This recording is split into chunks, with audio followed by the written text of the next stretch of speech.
Watermelon is known for its sweet taste and high water content. But what happens to blood sugar when we eat it? For some foods, 100 grams is satisfying or a lot to eat. For example, cheese, while for other foods, it will seem like a little. 100 grams of watermelon is eaten quickly, and it doesn't seem entirely satisfying, just eating that little. Therefore, today, I want to investigate how my blood sugar reacts to two different amounts of the same food, 100 grams and 500 grams. Is the effect proportional or is something completely different happening? I start with 100 grams of watermelon. It's eaten quickly and I could easily eat more, but I'll wait until the next day. The next day I eat 500 grams. That's 5 times as much. And test again. Let's compare the two measurements. Coincidentally, my blood sugar level was 5.4 millimoles per liter at the start of both meals. For the first 40 minutes after the meals, my blood sugar level rose almost the same. After that, the 100-gram watermelon meal reached its maximum of 6.0 millimoles per liter, after which it quickly fell back to baseline after an hour. For the 500-gram meal, the blood sugar level continued to rise until an hour after the meal, reaching a maximum of 6.4 millimoles per liter. The blood sugar level for the large meal was slightly higher than the small meal until 3.5 hours after the meal.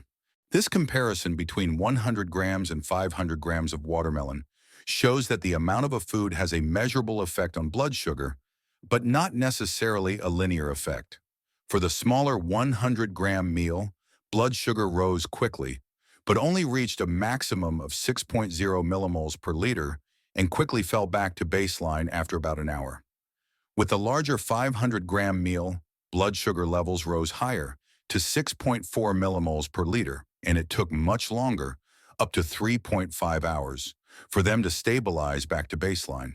This difference highlights that although watermelon is high in water and low in calories, larger amounts can still put more strain on the body's blood sugar regulation. This is due to the higher amount of natural sugars in a larger portion, which take longer for the body to absorb and regulate. The results are consistent with what you would expect. A smaller portion gives a smaller and more quickly stabilized blood sugar fluctuation. A larger portion prolongs the blood sugar impact and leads to a higher peak. It's worth remembering that even healthy foods like fruit can have a significant effect on blood sugar, especially if consumed in larger quantities. For people looking to stabilize blood sugar or avoid major fluctuations, it may be a good idea to moderate portion sizes and combine fruit with protein or fat, which can help slow the blood sugar rise.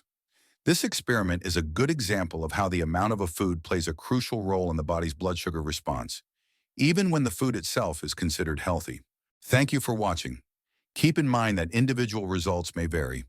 Don't forget to subscribe to Dr. Blood Sugar to explore more exciting blood sugar experiments. See you in the next video.